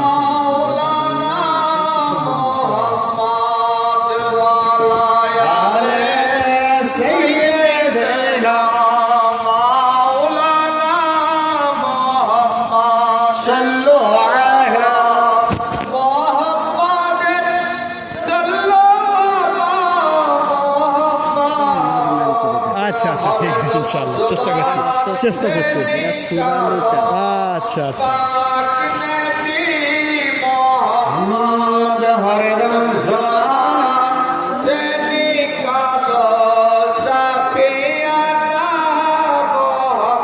সাল্লাল্লাহু তাআলা সাল্লাম। আপনাদের অনেকে আমার বক্তব্য বুঝতে পারছেন না, আমি রিপোর্ট পাচ্ছি।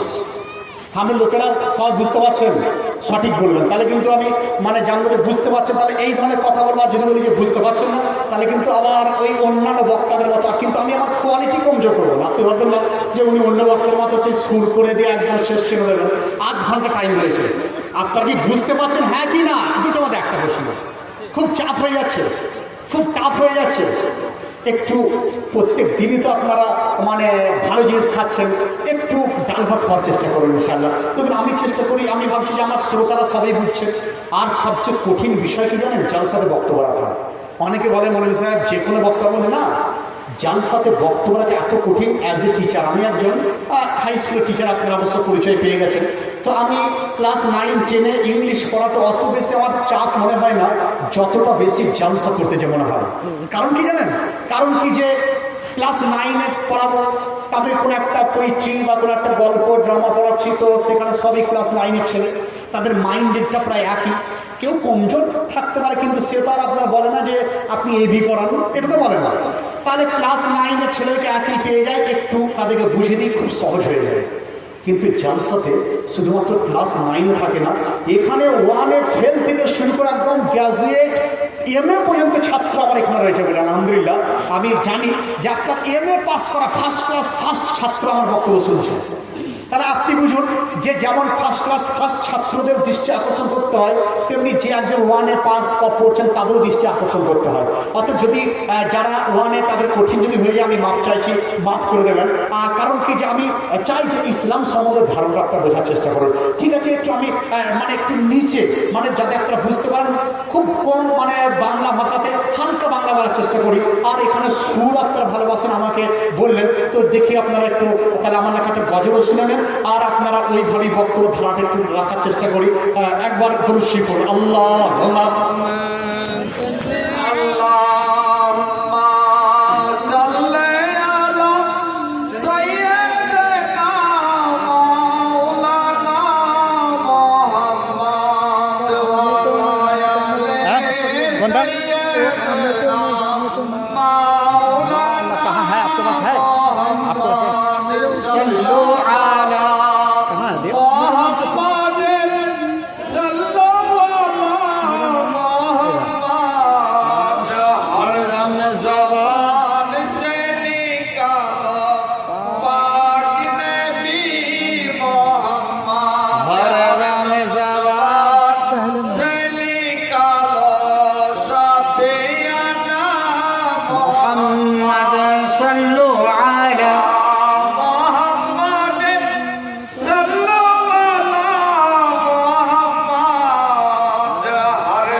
সাল্লাম।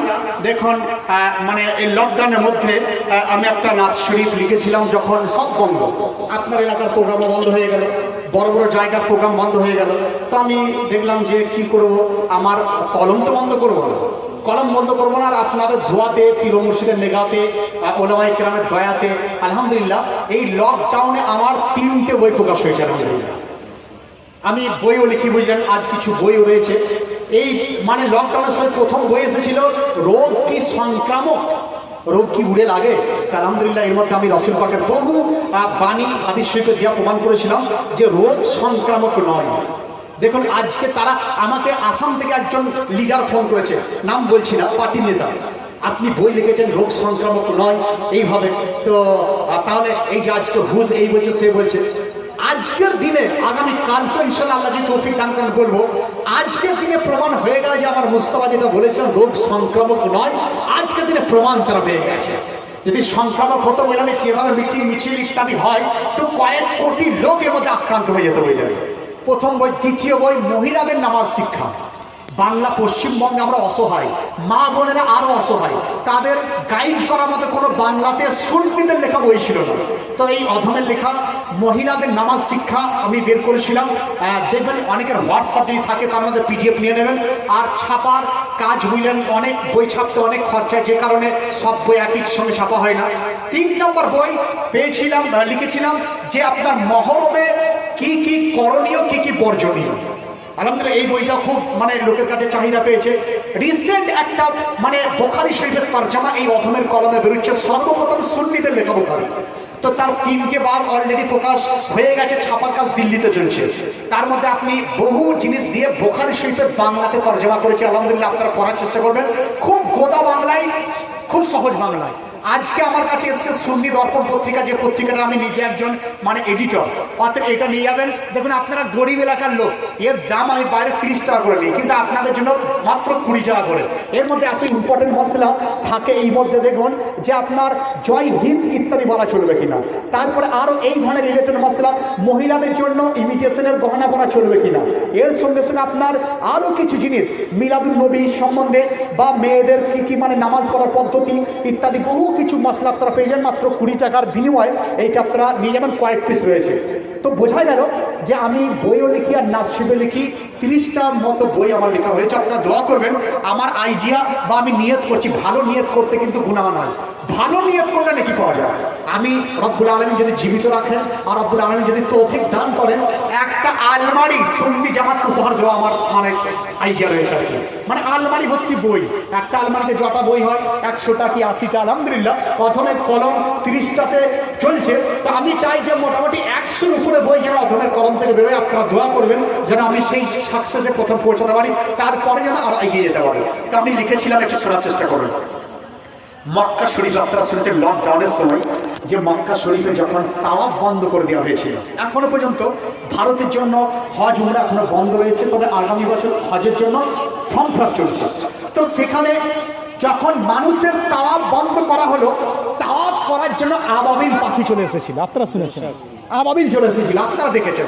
তা আমি লিখেছিলাম, দেখুন, মক্কায় মোর যেতে দাও, নয়ন ভরে কাবা দেখি। সুবহানাল্লাহ বলো। মক্কায় মোর যেতে দাও, নয়ন ভরে কাবা দেখি। মক্কা শরীফে গেলে আমরা কাবা শরীফকে যতই দেখবেন দেখার আগ্রহ বেড়ে যায়। কাবা শরীফ এত সুন্দর, বুঝলেন, যতবার দেখবেন আপনার দেখার তৃপ্তি তত আপনার বেড়ে যাবে। তাই আমি লিখেছিলাম, মক্কায় মোর যেতে দাও, নয়ন ভরে কাবা দেখি। মদিনায় সফর করতে দাও, শহর গলি ধুলি মাখি। এরপরে দেখুন, আশিকদের বাধা দেওয়া যায় না। আমরা আশিক, আমাদের অন্তর চাই মদিনা শরীফ যেতে। এদিকে একটু দৃষ্টি আকর্ষণ করুন। আমরা চাই মদিনা শরীফ যেতে, চাই না? সবাই তো চাই। তো মদিনা শরীফ আমরা উড়ে যেতে পারি না, কিন্তু আমাদের দিল সেখানে চলে যায়। তো আমি লিখেছি, দেখুন, আশিকদের বাধা দিও না, করোনার। দেখুন ওই সাইডে চলে যান একটু, আমি বইটার জন্য আমাদের অনেক ডিস্টার্ব। আচ্ছা ঠিক আছে, আচ্ছা একটু সাইডে চলে যান, ওইদিকে চলে যান। ওইদিকে যারা নেবেন হালকা করে চলে যান, কারণ অনেকে শুনছেন। আলহামদুলিল্লাহ কমিটি রিকোয়েস্ট আমি বলছি, কমিটি বলছেন একটু হালকা ভাষায় বলুন, টাফ হয়ে যাচ্ছে, যে কারণে আমি কিন্তু বলছি। আপনি ভাববেন না যে নিজের জন্য উনি বলছেন। আলহামদুলিল্লাহ নেকি পাবেন, আপনারা শুনুন। আশিকদের বাধা দিও না, করোনার দাও না বাহানা, मिटाते सकल रोग बाला, हरामे खोदा के डाकी। मिटाते सकल रोग बाला, हरामे आका के डाकी। মদিনা শরীফে যাওয়ার পর যার অন্তরের আপনার কোনো সমস্যার সমাধান হয় না, খোদার কসম মদিনা শরীফে যান, সমস্যার সমাধান আপনার হয়ে যাবে। মদিনা শরীফে যাওয়ার পর সমস্ত সমস্যার সমাধান আপনার হয়ে যায়। তো আমি ওই দিকে লিখেছিলাম। আর বেরালি তাজদার তিনি কি বলছেন যে মদিনা শরীফ তিনি উল্লেখ করছেন যে মদিনা মাটি এত পবিত্র যে সেখানকার কাঁটা লতার উদ্দেশ্যে বলছেন, হে মদিনার কাঁটা, হে মদিনার লতা, তুমি দুঃখ পেও না, তোমার জায়গা তো পায়ে নয়, তোমার জায়গা আমার চোখের পাতাই নয়, তোমার জায়গা তো আমার অন্তরের মধ্যে রয়েছে, অন্তরের মধ্যে রয়েছে, অন্তরের মধ্যে রয়েছে। তো বাঙালি তাজদার বলেছেন, আমি লিখেছিলাম দেখুন, যদি কোনো আপনার জীর্ণ ধারা অন্তরের লোক মদিনা শরীফে যায়, তার অন্তরের মধ্যে একটা ফুর্তিতা চলে আসে, আলহামদুলিল্লাহ, কারণ মদিনা শরীফে রাসূলুল্লাহ তিনি রয়েছেন। তাই আমি লিখেছিলাম, মেটাতে সকল রোগ বালা, হারামে খোদাকে ডাকি, মক্কায় মোর যেতে দাও, নয়ন ভরে খোদা কাবা দেখি। এরপর দেখুন, যখন আরাম কোথাও হয় না, মুমিন চাই যেতে মদিনা। দেখুন, একটা লোক সারা বিশ্বে ট্যুর করে বেড়ায়, তাকে যদি আপনি বলেন যে এই বছর কোথায় গিয়েছিলেন, সে বলে এই বছর কাশ্মীর গেছিলাম, তারপরে বছর আমি উটি যাব, তারপরে বছর দার্জিলিং যাব, তারপরে বছর এখানে সেখানে। তা আমি বললাম, মনের তৃপ্তি মেটে না? বলে না, দার্জিলিং একবার গেছি, দ্বিতীয়বার যেতে আমার মন চাই না। আবার যারা আমেরিকা থেকে, লন্ডন থেকে আসে ভারতে, তাদেরকে যদি জিজ্ঞাসা করা হয় যে আপনারা ভারতে যাচ্ছেন, অন্য কোথাও যেতে পারেন, তো তারা বলে না, আমরা পাকিস্তান গেছি, ভারত গেছি, চায়না যেতে চাই। কিন্তু আশিকের কথা বলি, আশিককে যতবার আপনি মদিনা যেতে বলেন, কখনো সে নারাজ হয় না, বারবার মদিনা যেতে চেষ্টা করেছে। মদিনা শরীফে যাওয়ার জন্য তার দিল কেঁদে যায়। তাই আমি লিখেছিলাম, যখন আরাম কোথাও হয় না, মুমিন চাই যেতে মদিনা, ছায়াই আকার গুম্বাদের দেবে গোলাম মুখ ঢাকি, মক্কায় মোর যেতে দাও, নয়ন ভরে কাবা দেখি, মদিনায় সফর করতে দাও, শহর গলি ধুলি মাখি। যাই হোক, এই পর্যন্ত আপনাদের শোনালাম। তো আমি এরপর পয়েন্টের দিকে চলে যাচ্ছি। একটু হালকা ভাষা বোঝার চেষ্টা করুন যে ইসলাম কত মানে সুন্দর ধর্ম। দেখুন, আর সারা বিশ্বের ধর্ম সমস্ত জিনিসের সমাধান সূত্র বলতে পারে না, কিন্তু আমার ইসলাম ধর্ম সমস্ত জিনিসের সূত্রের সমাধান তারা বলে দেয়। আজ আপনার ডাক্তার মাস্টাররা বলে যে পরের সেবা করো, লিভ ফর আদার্স, অন্যের জন্য বেঁচে থাকো।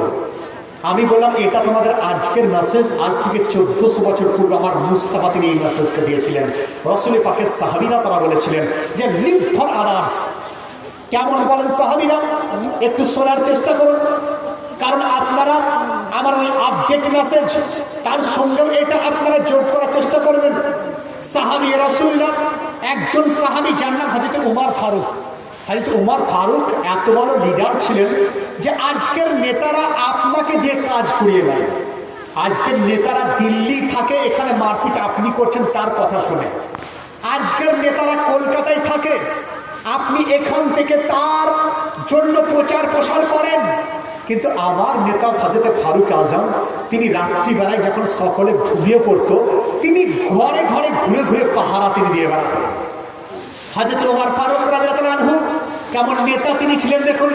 হযরত উমর ফারুক তিনি করছেন কি, রাত্রিবেলায় বেরিয়ে পড়েছেন, হঠাৎ বেরোতে আপনার ঘুরতে ঘুরতে একটা বাড়ির কাছে গেছেন। সেই বাড়ি থেকে দেখছেন যে একজন মহিলা তিনি কান্নার ক্রন্দন করছে, কান্নার আওয়াজ ফিরে আসছে।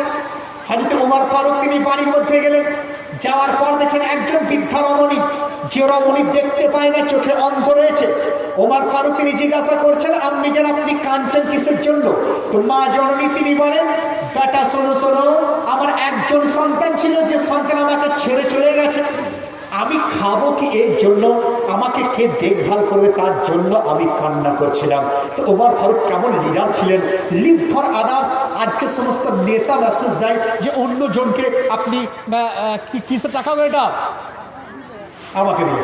তো লিভ ফর আদার্সের মেসেজ অন্য নেতারা দেয়, কিন্তু ওমর ফারুক তিনি ওই মাকে গিয়ে বলছেন, আম্মি যান, আপনি চিন্তা করবেন না, আপনার বেটা চলে গেছে, কিন্তু উমর ফারুক আমি আপনার বেটা হয়ে আমার চলে এসেছি, আপনার বেটা হয়ে আমি এসেছি, আপনি কোনো চিন্তা করবেন না, ডোন্ট ওয়ারি। প্রত্যেক দিন ভোরের বেলাতে ফজরের নামাজের পূর্বে আমি আসবো, আপনাকে আগে আপনার ঘর পরিষ্কার করব, খাবার দাবার দেব, আপনার কাপড় পরিধান করাবো, সমস্ত ডিউটি পালন করার পর আমি ওমর ফজরের নামাজ গিয়ে আমি করবো। ডিউটিটা নিয়ে নিলেন, নেওয়ার পর ওমর ফারুক তিনি বাড়ি চলে গেছেন। আজকের নেতারা করে কি, নিজেরা বিভিন্ন আইন প্রণয়ন করে, নিজেরা কাজ করে না। কিন্তু দেখুন হযরত ওমর ফারুক কিভাবে কাজ তিনি করলেন। তিনি ওই মাকে বলে চলে গেলেন যে আগামীকাল আবার চলে আসেন। কিন্তু দেখুন সাহাবী রাসূলদের মধ্যে একটা কম্পিটিশন ছিল যে সর্বপ্রথম আমল কে করবে, আমল কে করবে। তো হযরত ওমর ফারুক তিনি 3টের সময় চলে এসেছেন। আসার পরে দেখছেন যে যে কাজটা তিনি করব মনে করেছিলেন সেই কাজটা যেন অন্য কেউ করে চলে গেছে। বয়স্ক মহিলা বৃদ্ধা মাকে কে যেন খাবার খাইয়ে চলে গেছে, বৃদ্ধা রমণীর ঘর থেকে কে যেন ঝাড়ু দিয়ে চলে গেছে, বৃদ্ধা মায়ের কাপড় যেন কে পরিষ্কার করে দিয়ে চলে গেছে। তো হযরত ওমর ফারুক তিনি প্রশ্ন করলেন, আপনি যান আপনার ঘরে কে এসেছিলেন, ঘরকে কে পরিষ্কার করেছিলেন? তো হযরত ওমর ফারুক তিনি বলেন, বেটা বেটা তোমার মতোই একজনকে এসেছিল, আসার পর আমাকে খাবার খাইয়েছে, আমার ঘর পরিষ্কার করেছে, আমার সেবা করেছে, সে চলে গেছে। তো ওমর ফারুক তিনি বলেন যে এটা আমার ডিউটি ছিল, ডিউটিটা করলো কেন? দ্বিতীয় দিন তিনি এসেছেন, দ্বিতীয় দিনে একই কেস, তৃতীয় দিনে এসেছেন, তৃতীয় দিনে একই কেস। এরপর ওমর ফারুক তিনি বলেন যে ওই ব্যক্তিকে তাকে আমি খুঁজে বের করবো। তো ওমর ফারুক করেছেন কি, রাত্রিবেলা আর ঘুমাচ্ছেন না, বৃদ্ধার বাড়ির পাশে তিনি ডিউটি দিতে শুরু করেছেন, ডিউটি করতে শুরু করেছেন যে ওই ব্যক্তিকে যে আমার ডিউটিকে পালন করতে চলে আসে। এইভাবে তিনি ডিউটি করছেন। হঠাৎ দেখছেন রাত্রি অন্ধকারে একজন ব্যক্তি তিনি একদম লম্বা ড্রেস পরে জুব্বা পাগড়ি পরে চলে আসছেন, জুব্বা পাগড়ি পরে চলে আসছেন। রাত 2:30 3টে 2টোর দিকে আসার পরে বৃদ্ধার ঘর খোলার পর বৃদ্ধাকে খাবার খাওয়াচ্ছেন, বৃদ্ধার ঘর পরিষ্কার করছেন, বৃদ্ধার কাপড় পরিষ্কার করছেন, বৃদ্ধাকে আপনার পানি দিচ্ছেন, পানি পান করাচ্ছেন। এইভাবে যখন চলতে শুরু করেছেন, ওমর ফারুক যে ওনাকে পিছন থেকে ধরেছেন, গিয়ে বলছেন হুজুর বলুন বলুন আপনি কে, আপনার পরিচয় কি? যখন চেহারাকে ঘুরিয়েছেন দেখছেন তিনি আর কেউ নন, তিনি আর কেউ নন, তিনি ছিলেন হযরতে সিদ্দিক আকবর। তিনি ছিলেন সুবহানাল্লাহ, সুবহানাল্লাহ, সিদ্দিক আকবর তিনি ছিলেন। তো সাহাবী রাসূল হযরত ওমর ফারুক তিনি বলেন, হে আকবর, হে সিদ্দিক আকবর, হে আবু বকর, তোমার থেকে কোনোদিন কাজে আমি আর আগে বাড়তে পারবো না, তোমার স্থান আমার উপরে সর্বদাই ছিল, সর্বদাই থাকবে। বোঝার চেষ্টা করুন। তাহলে আজকের নেতারা তারা বলছে যে লিভ ফর আদার্স, অপরের জন্য ভালোবাসো, অপরের জন্য জীবিত হও, অপরের জন্য থাকো। কিন্তু এই মেসেজটা 1400 বছর পূর্বে আমার মুস্তাফার সাহাবী তারা দিয়ে গেছেন। এরপরে মা বোনেরা শুনুন, আপনাদের জন্য যে পয়েন্ট আমি জেনেছিলাম যে আপনারা ভাবেন যে আমাদের জিন্দগি মানে এটাই, আমাদের জিন্দগি মানে এটাই যে এইভাবে আমরা জীবন যাপন করব, সংসার করব, ঘর সংসার করব, ছেলেপুলেদের মানুষ করব, তারপরে আমরা চলে যাব, ডিউটি শেষ, আর এইভাবেই হয়তো আমরা জান্নাতে চলে যাব, জান্নাতে চলে যাব। না না, আপনার ধারণা ভুল ধারণা, আপনার ধারণা ভুল ধারণা। যদি জিন্দগি যাপন করার নামই আপনার জান্নাতে যাওয়ার হয়, তাহলে আল্লাহর ওলিরা এত মেহনত করলেন কিসের জন্য? আপনারা কি শুনেছেন যে এমন কিছু মা বলছিলেন? হযরত রাবিয়া মাসরির নাম আপনারা শুনেছেন, আপনারা হযরত ফাতেমা জাহরার নাম শুনেছেন। আপনার সন্তানটা মানুষ করছেন, সন্তানকে মানুষ করার ফর্মুলাও তো আপনার প্রয়োজন রয়েছে।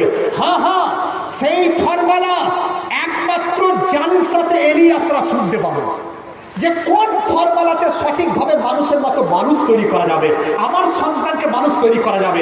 কোন ফর্মুলাটা দিলে ওই ছেলের কাছে কোনোদিন আমাকে গাল শুনতে হবে না, এমন কোন ফর্মুলাতে ছেলেকে মানুষ করলে ওই সন্তান কোনোদিন আমার বিপক্ষে যাবে না। কমিটির মানুষেরা রিকোয়েস্ট, অনুরোধ, আপনারাও শোনার চেষ্টা করুন। অনেক কমপ্লেন আপনারা আমাদের উপর করেন যে মৌলানা সাহেব সমাজ আজ ভেঙে যাচ্ছে, বেটা ছেলেরা বাপের কথা শোনে না, বাপ বয়স্ক হচ্ছে তাকে মারধর শুরু করে দিচ্ছে, গালিগালাজ শুরু করে দিচ্ছে। মা বোনেরা একই কথা আমাকে বলেন, আমি উত্তর দিলাম এটাই, মা বোনেরা বা যারা বোনেরা ছোট তারাও শোনার চেষ্টা করো, ভাইরাও শোনার চেষ্টা করো। দেখো ইসলামের একটা ল রয়েছে, একটা মানহাজ রয়েছে। রব্বুল আলামিন যদি চান তিনি বিনা মায়ের সন্তান তিনি প্রদান করতে পারেন। বেশক, সুবহানাল্লাহ, রবের শান এটাই। বিনা মায়ের সন্তান হযরত হাওয়া রাদিয়াল্লাহু আনহা মাও ছিলেন না, বাপও ছিলেন না। বিনা বাপের সন্তান রব্বুল আলামিন ইচ্ছা করে দিতে পারেন। হযরত আদম আলাইহিস সালাম, মা হাওয়া, বাপও থাকেনি, মাও থাকেননি। তাহলে রব্বুল আলামিন চাইলে পারেন, কিন্তু দুনিয়াতে একটা মানহাজ দিয়ে দিয়েছেন, সিস্টেম করে দিয়েছেন। সিস্টেম এটাই যে আপনার মানে কি বিবাহ শাদীর পর সন্তান, মানে মা বাপ দ্বারা সন্তান, এটা হচ্ছে একটা মানহাজ। কেউ যদি বলে এই মানহাজকে মানবো না, বোঝা গেল সে আপনার সমাজের ক্ষতি পরে করছে, নিজের ক্ষতি প্রথম সে করছে। প্রথমে নিজের ক্ষতি। মানহাজ একটা রয়েছে বুঝলেন, দুনিয়ার মানহাজ এটাই, আম খেতে চাইলে আমের গুঠিকে পুঁততে হবে। দুনিয়ার মানহাজ এটাই, আঙ্গুর খেতে গেলে আঙ্গুরের গাছ লাগাতে হবে। দুনিয়ার মানহাজ এটাই, পেয়ারা আঞ্জির খেতে গেলে আঞ্জির গাছকে লাগাতে হবে। এমনকি কোনোদিন আপনার গ্রামে হয়েছে যে আম গাছ লাগিয়েছেন তা থেকে কাঁঠাল হয়েছে কি? আপনার এলাকা কারো কাছে হয়েছে? আম বীজ পুঁতাতেন, কাঁঠাল হয়েছে? হয়নি। এই কি কোনো সূত্র শুনেছেন যে লাগিয়েছেন সুপারির গাছ, সেটা হয়ে গেছে বড় ডাবের গাছ? সূত্র হয়েছে? রব্বুল আলামিন চাইলে পারেন কিনা? রব্বুল আলামিন চাইলে পারেন, কিন্তু মানহাজ একটা করে দিয়েছেন। মানহাজটা কি করে দিয়েছেন? যে আপনার যদি ডাব খেতে চাও ডাব লাগাতে হবে, আম খেতে চাও আম লাগাতে হবে, আপেল খেতে চাইলে আপেল লাগাতে হবে, সুপুরি দেখতে চাইলে সুপুরি লাগাতে হবে, যে কোনো ফুল যদি চাও সেই ফুলের গাছ লাগাতে হবে। এটাই মানহাজ। তো অনুরূপ মা বাপ যদি আপনার নাচ দেখনেওয়ালি হয়, মা বাপ যদি মেলাতে ঘুরনেওয়ালি হয়, মা যদি বেপরদায় আপনার 5 গ্রামে ঘুরফির করনেওয়ালা হয়, তার পেট থেকে কি এটা হতে পারে আল্লাহর ওলি কি পয়দা হতে পারে? যে মা জিন্দেগিতে কোনোদিন কোরআন পড়া শিখলো না, তার পেট থেকে কি হাফিজে কোরআন হতে পারে? যে মা জিন্দেগিতে কোনোদিন নামাজ পড়া জানলো না, তার পেট থেকে সে মা যদি বলে হে আল্লাহ একটা সন্তান দাও যে নামাজি হবে, অধিকাংশ তার মুখ থেকে নামাজের কথাই বেরোয় না বুঝলেন, কারণ নিজে তো দোষী, সে জানবে কি করে। অনুরূপ বাপেরা যে জোয়ার আড্ডায় বসে, তাসের আড্ডায় বসে, মদের আড্ডায় বসে, জেনার জায়গাতে চায়, তার পেট থেকে কি আল্লাহর ওলি হতে পারে? পারে না। ইসলামের মানহাজ এটাই, ওলি হতে গেলে তার বাপ মাকে সতর্ক হতে হবে, ওলি হতে গেলে তার মা বাপকে নামাজি হতে হবে। প্রমাণ দেখুন, বাপ ছিলেন হযরতে রাসূল পাক সাহেবের আওলাদ, মা ছিলেন খাদিজাতুল কুবরা, তাদের পেট থেকে ওরাসজাত সন্তান সাইয়্যেদা কায়নাত ফাতেমাতুজ জাহরা পয়দা হয়েছিলেন।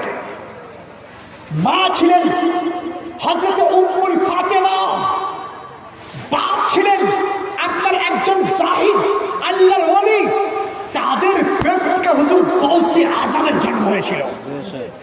মা ছিল হযরতে উম্মুল আপনার কোরা, হযরতে মাহিনুর, বাপ ছিলেন হযরতে গিয়াসউদ্দিন, তার পেট থেকে খাজায়ে খাজগার পয়দা হয়েছিল।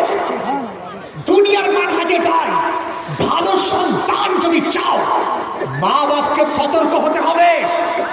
আর মা বাপ যদি নাচুন কুদুন করে বেড়ায়, মা বাপ যদি বাজার ঘুরে বেড়ায়, সেখান থেকে কিন্তু মা বাপ আপনারা ওই আশা করবেন যে আমার বেটা আমার কথা শুনবে, আমার বেটা এই কথা শুনবে, তার কাছ থেকে ওটাই আশা রাখুন যে বেটার গালি আমাকে শুনতে হবে, বেটার মার আমাকে শুনতে হবে।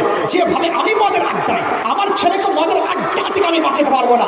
হ্যাঁ, যদি করোনা থেকে বাঁচতে চান, শেষ মেসেজ নিয়ে যান আমার কাছে, শেষ মেসেজ এটা আপনারা শুনে যান, নিজেকে পরেশগার করার চেষ্টা করুন। আপনারা প্রশ্ন করতে পারেন মুফতি সাহেব, মৌলানা সাহেব, আমরা আগে করে ফেলেছি আর করব না, এটা কি সম্ভব? Is it possible for us?